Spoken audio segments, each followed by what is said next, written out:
ડીસામાં રાત્રે બ્લેકઆઉટ બાબતે પોલીસે જાહેરમાં લોકોને જાગૃત કર્યા।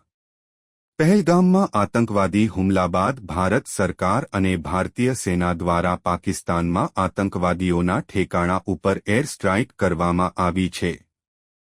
જે અગાઉ દેશ અને રાજ્યમાં અભ્યાસ ઓપરેશન અંતર્ગત લોકોને યુદ્ધની પરિસ્થિતિમાં કેવી રીતે પહોંચી વળવું તેની મોક ડ્રીલ સ્વરૂપે બુધવારે સાંજે 4 વાગ્યે મોટાભાગના શહેરી વિસ્તારોમાં જિલ્લા મથકોએ સાયરન વગાડી લોકોને જાગૃત કરવા તેમજ રાત્રે 7:45 થી 8:15 એમ અડધો કલાક સુધી પોતાના ઘરની ઓફિસની લાઇટો બંધ રાખી બ્લેકઆઉટમાં સહયોગ આપવા સરકાર દ્વારા અપીલ કરાઈ હતી।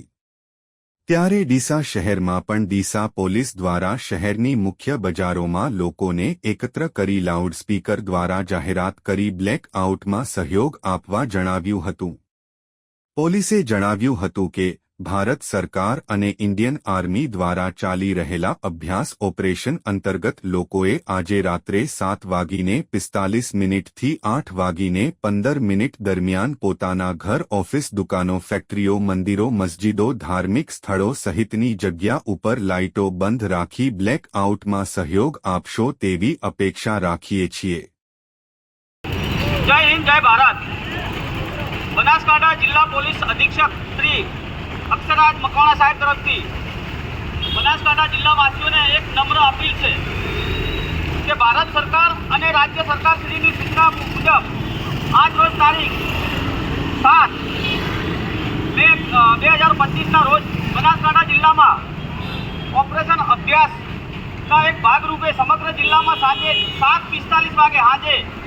7:45 થી 8:15 એટલે સવા 8 વાગ્યા સુધી 30 મિનિટનું બ્લેકઆઉટ માટે જિલ્લાવાસીઓને બનાસકાંઠા જિલ્લા અપીલ છે કે